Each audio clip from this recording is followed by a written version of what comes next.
Mga boss, basahin natin to. Napalaki tayo ng gastos sa Nico Bridge dahil napabayaan ng mga nakaraang administrasyon. Panibagong sisi na naman ang ginawa ni PBBM. Wala na talagang ginawa si PBBM kundi angkinin yung mga proyekto at sisihin yung mga proyekto sa mga nakaraang administrasyon. 3 years ka nang nakaupo, dapat credit mo na yan. Nasa yung term na. At talagang gawin mo na lang ang trabaho. Kung napaayos man ang Sononico Bridge, wag mo na isisi sa mga nakaraang administrasyon.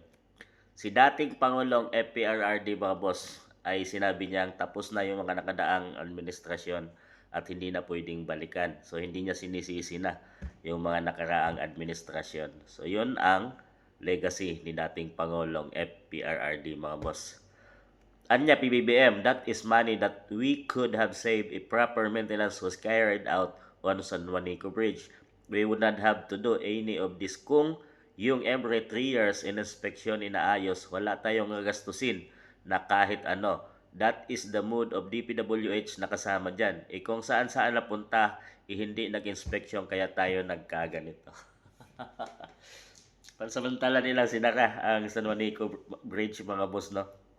Karaang taon dahil sinabi nilang mayroon na yung leak at pwedeng magiba ang San Juanico Bridge, so under repair. Kaya marami doon ang naapektuhan ng mga kargamento, pasahero dahil sa may limit na lang yung bigat na pwedeng dumaan sa San Juanico Bridge. So natapos na ay sinabi niyang napalaki ang gastos. Napalaki ang gastos or hindi, baka napunta naman sa maling bulsa mga boss. At sinabing ano bang inayos doon sa San Juanico Bridge? Parang marami sa nag-comment na parang pintura lang ang dinagdag nila doon. Pininturahan lang yung San Juanico Bridge. Ang San Juanico Bridge ay nagdudugtong na tulay sa Samar and Leyte, mga boss, na dating proyekto, legacy ng kanyang ama na si Marcos Sr. So yun yung legacy at nagawa niya, yung San Juanico Bridge. Pero congressman dyan mga boss, no, sa Leyte at dyan San Juanico Bridge na yan, si Speaker Martin Romualdez. So kanila, pamilya pa rin nila mga boss. At dahil hawak ng mga Romualdez or Marcos na rin ang Leyte dyan sa Tacloban yan mga boss.